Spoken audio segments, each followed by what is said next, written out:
تو جی السلام علیکم یا علی مدد، امید کرتا ہوں آپ لوگ خیریت سے ہوں گے۔ آج عشرہ محرم الحرام کی تیسری مجلس کا ولاگ آپ لوگوں کے پیش نظر شروع ہو چکا ہے۔ تو جی جیسا کہ میں آپ لوگوں کو بتا رہا تھا کہ آج کے دن کی مناسبت کے مصائب ہوتے ہیں جناب مسلم بن عقیل جو کہ سفیر حسین تھے، اللہم صلی علی محمد و آل محمد، ان کی شہادت سے ہی اصل میں کربلا کی شہادتوں کا سفر شروع ہوتا ہے۔ اصل میں سب سے پہلی شہادت جناب عقیل کی ہوئی تھی کربلا کی شہادت سے پہلے۔ یہ سفیر حسین بھی تھے، سفیر سے مراد یہ امام حسین علیہ السلام کا پیغام کوفہ کے لوگوں کے پاس لے کے گئے تھے، تو وہاں انہیں شہید کر دیا گیا تھا۔ آج ہم ان کے مصائب سنیں گے جو کہ امام حسین علیہ السلام کے چچا داد بھائی بھی ہیں، تو آج ہم ان کی مجلس وغیرہ سنیں گے۔ چلتے ہیں سیدھا مجلس پہ۔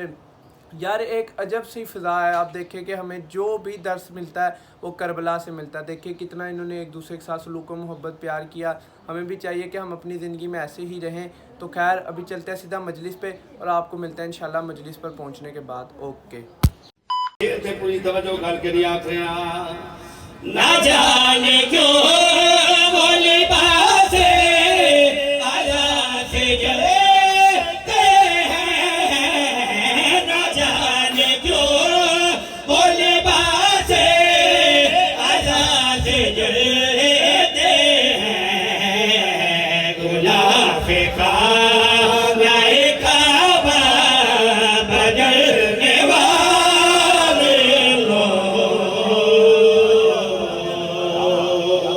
بلند کر کے ہے دری۔ اعوذ باللہ السمیع العلیم من الشیطان اللعین الرجیم، بسم اللہ الرحمن الرحیم، الحمد للہ المعروف من غیر رؤیت والخالق من غیر رویت، الذي لم يزل قائما دائما إذ لا سماء ذات أبراج ولا ليل داج ولا بحر ساج ولا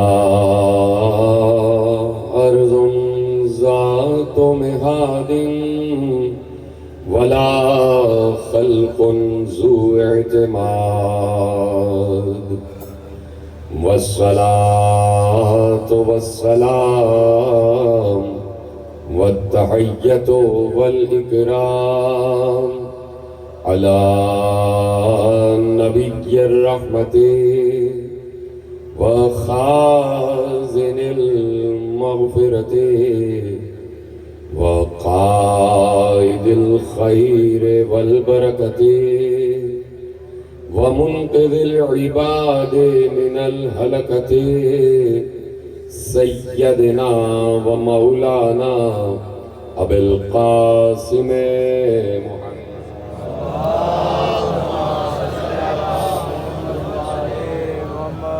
وأهل بيته الطيبين الطاهرين المعصومين المظلومين المنتخبين المنتجبين،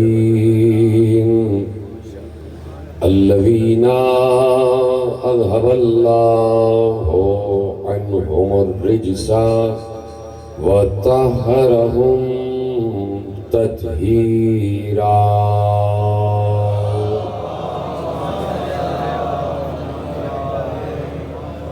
أما بعد فقد قال الله سبحانه وتعالى في محكم كتابه المجيد وفرقانه الحميد وقوله الحق، بسم الله الرحمن الرحيم، ذلك فضل الله يؤتيه من يشاء واللہ ذو الفضل العظیم. صلوات پڑھیں محمد وعلیہ. 1446 ہجری کے عشرہ ماہ محرم الحرام کی مرکزی امام بارگاہ فیصل آباد دھوبی گھاٹ میں آپ اور ہم اس وقت تیسری مجلس میں شریک ہیں، اور ہمیں خدا نے وہ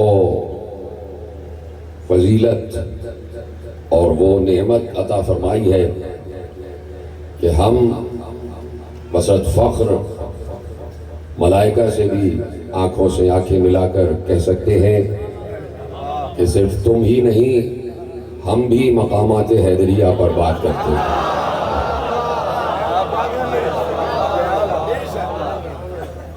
اور یہ ہمارے لیے اللہ کا بڑا فضل ہے کہ اس نے ہمیں اس علی کی محبت عطا فرمائی کہ جس علی سے خود اللہ کا محبوب بھی محبت رکھتا ہے.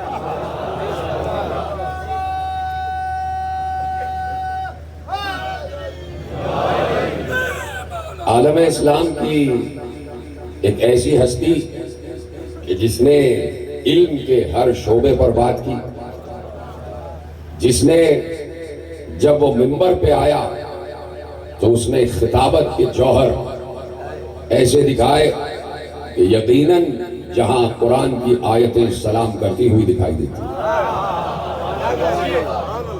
جب وہ شجاعت کے میدان میں آیا تو ہر شجاع دنیا نے یہ چاہا کہ اپنی تلوار پر اس کا نام گندہ کرا لیا جائے. جب وہ سخاوت کے میدان میں آیا تو حاتم طائی سلام کرنے کے لیے آ گیا. جب وہ نجابت کے میدان میں آیا تو انبیاء نے اس کو سلامی پیش کی. جب وہ سیادت کے میدان میں آیا تو حسن و حسین جیسے سیدوں نے کہا کہ علی ہمارا بھی بابا ہے. جب وہ ولایت کے میدان میں آیا تو کائنات کے ہر ولی نے یہ بات واجب جانی کہ دیکھو ہم ولی ہیں اس لیے کہ ہم علی والے ہیں. تو کائنات کے ہر شعبے میں علی چھائے ہوئے ہیں، علی نظر آتے ہیں.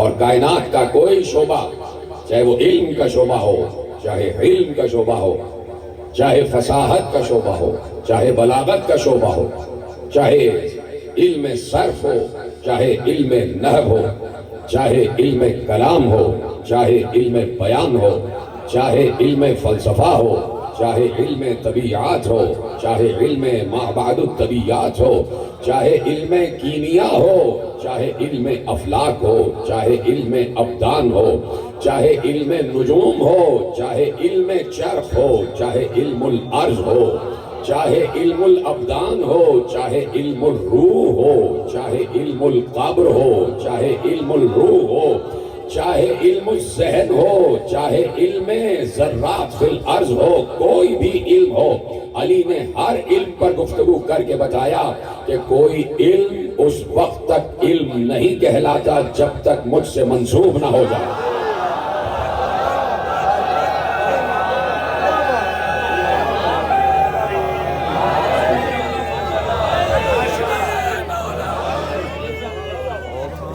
کہ کوئی علم اس وقت تک سعادت کی منزل پر نہیں آ سکتا جب تک اس علم کے کرتاس پر دستخط ید اللہ نہ ہو جائے. جب تک علم کے کرتاس پر علی کے ہاتھ کے دستخط نہ آ جائے. تو جہاں علی تصدیق کر دیں، جس کی علی تصدیق کر دیں، جس کی علی تصدیق کر دیں، وہ بہت قابل اعتماد ہو جاتا ہے، وہ قابل اعتنا ہو جاتا ہے، وہ قابل اعتبار ہو جاتا ہے. ایک وہ ہستی کہ جو 23 برس کا اس عالم میں جوانی ہے اور کڑی جوانی ہے، جوانی ہے اور کڑی جوانی ہے. 21 برس کا جوان جہاں 21 برس کا جوان جنگ بدر میں مشرکین کے بڑے بڑے اور بوڑھے بوڑھوں کو ذبح کر دے. جنگ بدر بھی علی کے نام، جنگ خندق بھی علی کے نام، جنگ احد بھی علی کے نام، جنگ خیبر بھی علی کے نام، جنگ ذات سلاسل بھی علی کے نام، جنگ قینقاع بھی علی کے نام، جنگ بنو نذیر بھی علی کے نام، غزوہ بنی مصطلق بھی علی کے نام، فتح خیبر بھی علی کے نام، فتح قموس بھی علی کے نام، فتح حنین بھی علی کے نام، جانور والی جنگ بھی علی کے نام، صفوں والی جنگ بھی علی کے نام، دین سے خارج ہو جانے والوں کی جنگ بھی علی کے نام. علی وہ جوان رانا ہے کہ جب میدان جنگ میں آئے، جملہ دے رہا ہوں نوجوانوں، علی کا ذکر ہے اور لا فتح الا علی ہے، رجل ہے علی. علی کا نام آتے ہی جسم کے رگ و ریشے میں روانی آ جاتی ہے، انسان کے پٹھے، انسان کے ٹشوز، انسان کے بازوؤں کی مچھلیاں مچلنے لگ جاتی ہیں. علی کا نام آتے ہی انسان کی روح رقص کرنے لگ جاتی ہے. علی کا نام آتے ہی انسان کا شعور آسمانوں کی طرف پرواز کرنا شروع کر دیتا ہے. کوئی میرا ساتھ دینے والا؟ علی اس جوان رانا کا نام ہے، اس جوان رانا کا نام ہے کہ جب میدان میں آئے تو اس پر رزمیہ لکھا جائے. رزمیہ آپ سے بہتر کون جانے؟ رزمیہ کہتے ہیں جنگ میں آنے والوں کی جنگی حالات پر لکھے جانے والی نظمیں. اس لیے کہ ایک جملہ میرے ذہن میں آیا ہے، وہ جملہ میں نے ابھی بنا ہے، وہ آپ کے حوالے کرتا ہوں. اور لفظ یاد رکھیے گا، جوان رانا. علی وہ جوان رانا ہے، کاش کہ جملہ پہنچ جائے. علی وہ جوان رانا ہے کہ جب میدان جنگ میں آئے تو اس پر شاعر رزمیہ لکھیں، اور جب وہ کسی بزم لطیف میں آئے تو شاعر اس پر غزل لکھنا شروع کر دے.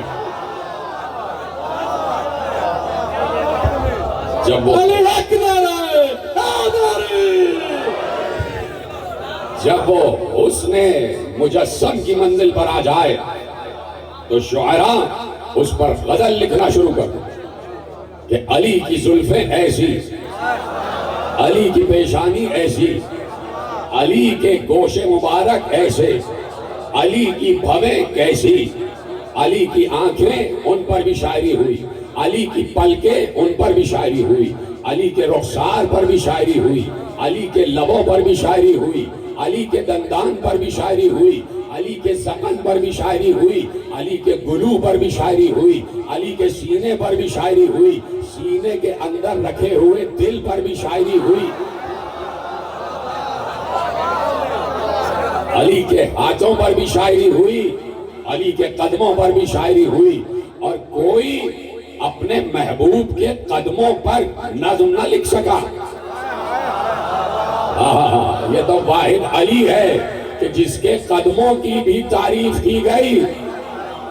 پتہ نہیں کوئی سمجھ رہا ہے نہیں سمجھ رہا؟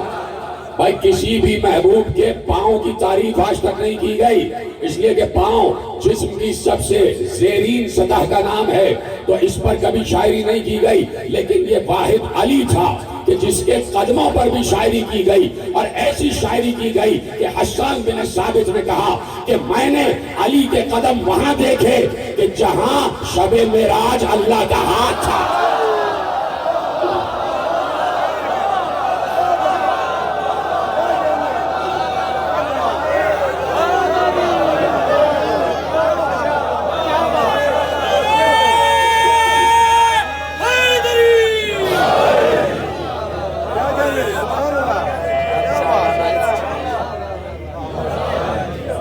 توجہ ہے؟ بھڑک رہی ہیں نا رگیں؟ دماغ عرش اعلیٰ پہ پہنچ رہا.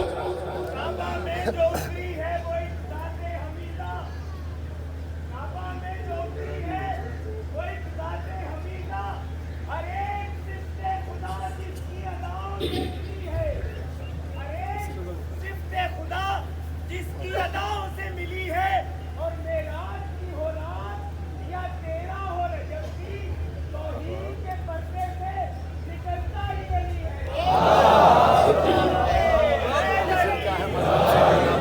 توجہ فرمائی آپ نے۔ مقامات حیدریہ کو سمجھنے کے لیے جملہ پہنچا رہا ہوں۔ میں نے 13 رجب کو عرض کیا تھا کہ علی بلندی کا نام ہے، جو بلند ہو اسے علی کہا جاتا ہے، لیکن مجھے معاف کیجیے گا، ایک جملہ دے رہا ہوں کہ مقامات حیدریہ کو سمجھنے کے لیے خود بھی علی ہونا پڑتا ہے۔ بلند ہونا پڑتا ہے، بالا مقامات پر جانا پڑتا ہے۔ علی ما فوق الفطرت شخصیت کا نام ہے۔ علی نہ سمجھ میں آنے والی شخصیت کا نام ہے۔ میں نے کل بھی امام شافعی کا جملہ آپ کے حوالے کیا کہ تضاد جہاں جمع ہو جائیں اسے علی کہتے ہیں۔ جہاں تضاد جمع ہو جائیں، جہاں ازداد جمع ہو جائیں اسے علی کہتے ہیں۔ اور دیکھیے علم منطق میں یہ بات لکھی ہوئی ہے، ہمیں کسی علم کی ضرورت نہیں ہے علی کو سمجھانے کے لیے، لیکن ایک بات جب لکھ دیا ہے تو بھائی آپ ہی کے لکھے ہوئے اصول آپ کے سامنے کہ جمع نقیضین اور جمع ازداد محال ہے، مشکل ہے کہ دو ضدیں جمع ہو جائیں۔ کیا یہ ناممکن ہے کہ دو ضدیں جمع ہو جائیں؟ دن اور رات جمع نہیں ہو سکتے، سچ اور جھوٹ جمع نہیں ہو سکتے، حق اور باطل جمع نہیں ہو سکتے، نور اور ظلمت جمع نہیں ہو سکتے، سویرا اور اندھیرا جمع نہیں ہو سکتے۔ لیکن علی کی ذات وہ ذات تھی کہ جہاں امام شافعی نے کہا کہ علی کی ذات میں ازداد جمع ہو گئے کہ جہاں فقر بھی ہو، فقیری بھی ہو اور سخاوت بھی ہو رہی ہے۔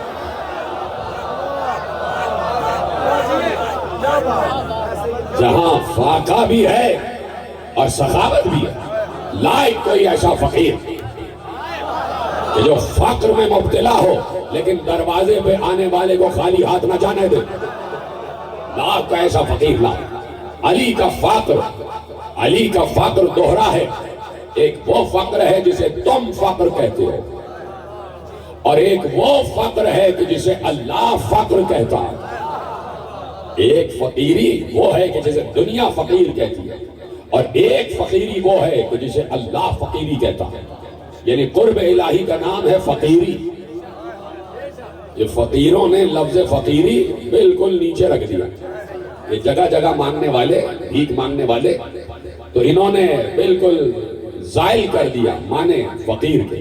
فقیر کہتے ہی اللہ والے کو، اور اللہ والا بڑا خوددار ہوتا ہے۔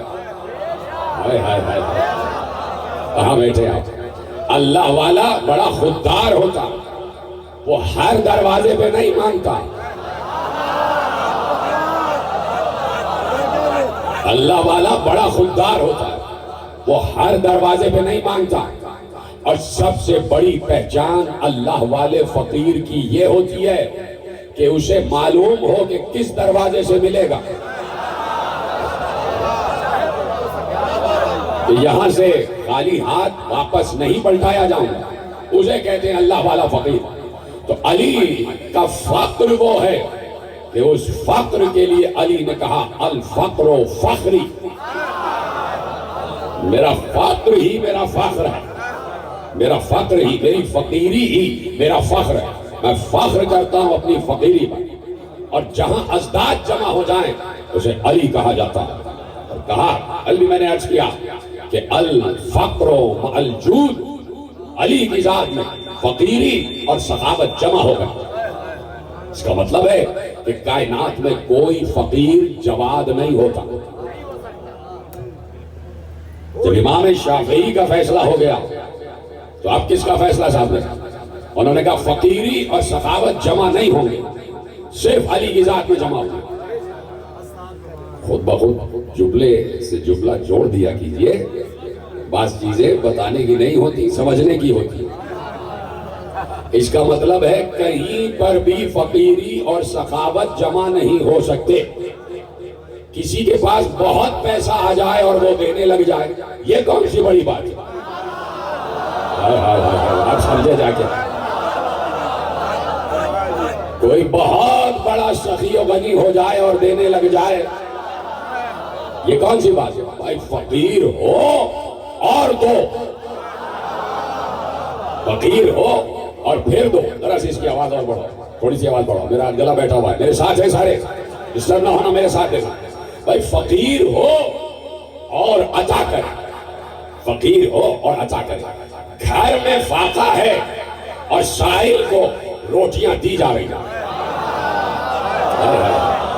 گھر میں فاقہ ہے اور سائل کو کھانا دیا جا رہا ہے. خود پیوند لگا لباس پہنے ہیں اور کمبر سے کہہ رہے ہیں تم نیا لباس پہنو. سائل کو لباس عطا کرنے والا فقیر، وہ فقیر کے جسے علی کہتے ہیں. ان فقیروں کی طرح نہ سمجھنا، میں پہلے ہی فقر کی تشریح کر چکا ہے. تو جو سائل دروازے پہ آ گیا اسے خالی ہاتھ جانے نہیں دیا. کیوں؟ اس لیے کہ علی کے فقر کے ساتھ علی کی سخاوت، علی کے فقر کے ساتھ علی کا جود. علی سخی بھی ہے، علی فقیر بھی ہے، علی جواد بھی ہے.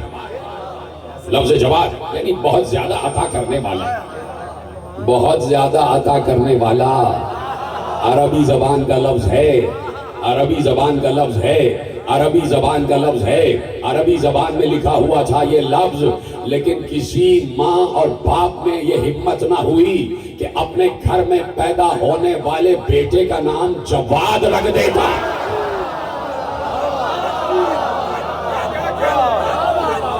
کہ بیٹا پیدا ہی ہو تو تقی و جواد نام رکھا جائے. آگے آنے والی تقریر ہوگی، دور وہی ہے، لیکن کہا کہ کیا حاتم کی سخاوت، حاتم کی سخاوت. کیسی سخاوت؟ جملہ تو آپ کا سنا ہوا ہے نا بھائی، کہ کہا کہ حاتم کی سخاوت یہ تھی کہ ایک ہی فقیر 40 مرتبہ آتا تھا تو وہ 40 مرتبہ عطا کرتا تھا. تو علی نے کہا مسکراتے ہوئے کہا یہ بھی کوئی سخاوت ہوئی؟ ارے پہلی مرتبہ ہی اتنا دے دو کہ اسے بعد میں آنے کی ضرورت ہی نہ پڑے. اس نے پھر مانگا، علی نے پھر دامن پکڑ کے کہا بیٹھ جا، 3000 دینار دوں گا. اور خطبہ جاری ہے، پیغمبر کا خطبہ جاری ہے. علی چاہتے ہیں خطبے میں انقطاع نہ ہو، خطبے میں انقطاع نہ ہو، خطبہ ٹوٹے نہیں، تسلسل خراب نہ ہو، زبان رسالت رکنے نہ پائے. علی یہ چاہتے ہیں کہ زبان رسالت جو وہی نظام ہے اس سے الفاظ صادر ہوتے رہے. اب بیٹھ جا تو 3000 دینار دوں گا. پھر وہ بیٹھا، پھر اس کہنے والے نے کہا جھوٹ بول رہے ہیں علی، تو کھڑے ہو کے مانگ. علی نہیں دے سکتے. پھر کھڑا ہوا، کہا 1000 دینار چاہیے. علی نے دامن پکڑ کے کہا بیٹھ جا، 4000 دوں گا. میں تجھ سے وعدہ کرتا ہوں 4000 دینار دوں گا. بات بڑھتی گئی، وہ کھڑا ہوتا گیا، علی بٹھاتے گئے، میں 4000 دینار دوں گا. وہ بیٹھ گیا، پھر اس نے بہکایا، وہ کھڑا ہوا، علی نے بٹھایا. علی نے کہا بیٹھ جا، خطبہ ختم ہونے دے، 5000 دینار دوں گا. بات بڑھتی گئی، پھر کھڑا ہوا، علی نے بٹھایا. علی نے کہا بیٹھ جا، 6000 دینار دوں گا. بات بڑھتے بڑھتے 12000 دینار تک پہنچی. تھک گیا، دو ہی جملوں میں تھک گئے. بات بڑھتے بڑھتے 12000 دینار تک پہنچی. بس 12000 دینار تک بات پہنچی، رسول کا خطبہ ختم ہو گیا. 12000 دینار تک بات پہنچی، رسول کا خطبہ ختم ہو گیا. یعنی اگر رسول کا خطبہ جاری رہتا تو وعدہ علی بھی آگے بڑھتا رہتا. کافر مسلم، مسافر مسلم، کہ جس کی مسافرت ہی میں شہادت ہو گئی. بچے ساتھ ہیں، مسلم کوفے کی گلیوں میں جنگ کر رہے ہیں. بچے بچھڑ گئے. مسلم کو 2 فکریں ہیں، 2 فکریں. ایک تو فوج پر حملہ کرنا ہے، فوج سے دفاع بھی کرنا ہے، اور دوسرے اپنے بچوں کا بھی خیال. میں نہ معلوم میرے بچے کس حال میں ہوں گے. ہاں میرے عزیزوں، لیکن حسین کی سفارت پر ہے مسلم، سفارت کا حق ادا کرنا. وہ جنگ لڑی ہے شیر بیشے بنی ہاشم نے کہ ایسی جنگ یادگار رہ گئی. میں یہ جملے مبالغہ آمیزی نہیں کر رہا. تاریخ میں لکھا ہوا ہے کہ مسلم کی جنگ یادگار، ایسی جنگ کسی نے نہیں کی جیسی مسلم نے کی. تنہائی میں کوفے کی گلیوں میں 500 سوار، میری طرف دیکھتے رہو، جو ہو رہا ہے اسے ہو دے. 500 سوار اور مسلم جنگ کر رہے تھے. 500 کو کاٹتے جا رہے تھے بار بار. کبھی 300 کا لشکر آ رہا، کبھی 500 کا لشکر آ رہا، کبھی 200 کا لشکر آ رہا، اور ہر لشکر کو مسلم کاٹتے جا رہے. بٹھاؤ اس کو. کس نے آنے دیا اس کو؟ بیٹھ جاؤ، بٹھا لو اس کو. پوری جنگ مسلم نے لڑی ہے اور تنہا لڑی ہے. صرف اس بات پر کہ مجھے آقا کی سفارت کا حق ادا کرنا ہے. مسلم کو بھیجا تھا، مسلم نے جنگ لڑی، لیکن عزیزوں مسلم کو ہیلے سے گرفتار کیا گیا. اس طریقے سے کہ رسیاں پھینکی گئی، کمند بنا کے رسی پھینکی گئی اور مسلم کو جکڑ لیا گیا. رسیاں پھینکی گئی، مسلم کو جکڑ لیا گیا. اور جس وقت مسلم کو جکڑا گیا، سنیں گے جملہ، صرف یہی نہیں کہ نیزوں سے اور تلواروں سے حملہ کیا، پتھر مارے گئے. مسلم کو پتھر مارے گئے، لاٹھیوں سے حملہ کیا گیا. ایک سفیر کے ساتھ کیا یہی ہوتا ہے کہ کوئی کسی کے سفیر کے ساتھ یہ کرتا؟ کہیں نہیں کرتا. کسی ملک کے قانون میں یہ نہیں لکھا.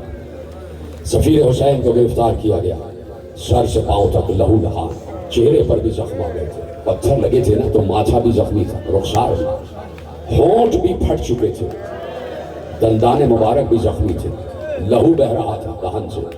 مسلم کو باندھ دیا گیا، مسلم کے ہاتھ کس دیے گئے، مسلم کو گھسیٹتے ہوئے دربار میں لائے. لیکن کیسے لائے؟ لکھا ہے کہ مسلم کو لے کے جا رہے تھے گھسیٹتے ہوئے. ایک شخص کہتا ہے میں برابر سے چل رہا تھا، میں نے مسلم کو دیکھا، مسلم کے آنسو بہ رہے تھے، ابن عقیل کے آنسو بہ رہے تھے. ابھی تابوت برآمد ہونا ہے، شبیہ تابوت جناب مسلم، اس مسلم کی شبیہ تابوت کہ جس کی لاش کو کوفے کی گلیوں میں گھسیٹا گیا، اس کا شبیہ تابوت. اس لیے اپنے سر پر ہاتھ مارتے رہنا، سینے پہ ہاتھ مارتے رہنا. مسلم کو اس نے دیکھا کہ مسلم کی آنکھوں سے آنسو بہ رہے. اس نے کہا کہ ڈر کے رو رہے ہو؟ بنی ہاشم کے لوگ ڈرتے تو نہیں ہیں، تم دربار میں پیشی سے رو رہے ہو؟ کہا ہم کبھی ڈر سے نہیں روتے، ہم کبھی خوف سے نہیں روتے. اب پھر کس لیے رو رہے ہو؟ کہ رو اس لیے رہا ہوں کہ میں نے آقا کو خط لکھ دیا ہے. اجرکم اللہ، اجرکم اللہ. میں نے آقا حسین کو خط لکھ دیا ہے کہ آ جائیں، کوفے کی فضا سازگار ہے. لے چلے، مسلم کو دربار میں لے کے آئے، دارالامانہ میں گھسیٹتے ہوئے لائے. مسلم کا سینہ چوڑا تھا، مسلم کی گردن اٹھی ہوئی تھی. مسلم ایک ایک کو جھڑکتے ہوئے آگے بڑھ رہے تھے. کسی نے کہا امیر کو سلام کرو. مسلم نے گردن اٹھا کر کہا لا امیری سوى الحسین، میرا امیر سوائے حسین کے کوئی اور نہیں ہے، میرا امیر صرف حسین ہے. لے کے آئے. مسلم نے وصیتیں کی کہ میں مقروض ہو چکا ہوں، میری زرع بیچ کر قرض ادا کیا جائے. اور دوسری وصیت یہ ہے کہ میری طرف سے آقا حسین کو خط لکھ دو کہ مولا اب کوفے نہ آئیے گا. پتہ نہیں یہ جملہ کیسے سنیں گے آپ، اب کوفے نہ آئیے گا، اور اگر کوفے آنے کا ارادہ کر ہی لیا ہے تو زینب و کلثوم کو ساتھ نہ لائیے گا. اجرکم اللہ کا بہنوں کو ساتھ نہ لائیے گا. وصیت پر عمل ہوا یا نہیں ہوا یہ تاریخ جانے. کل لے جاؤ مسلم کو دارالامارہ کی چھت پر، ختم ہو گئی تقریر. لے جاؤ مسلم کو دارالامارہ کی چھت پر، سر تن سے اڑا دو، تلوار لگاؤ، سر کاٹ دو. مسلم کو دارالامارہ کی چھت پر لے جایا گیا. مسلم دو زانو ہو کے بیٹھے. ایک بار جلاد سے کہا رک جا، میں ذرا کچھ ان کوفے والوں سے کہنا چاہتا ہوں. دارالامارہ کی چھت سے دیکھا دربار لگا ہوا ہے اور بازار سجا ہوا ہے. اس بازار میں لوگ خریداری کر رہے ہیں، ان کی گودیوں میں ان کے بچے ہیں، نئے نئے کپڑے خریدے جا رہے ہیں. مسلم نے کہا اے کوفے والو، کل عید مناؤ گے؟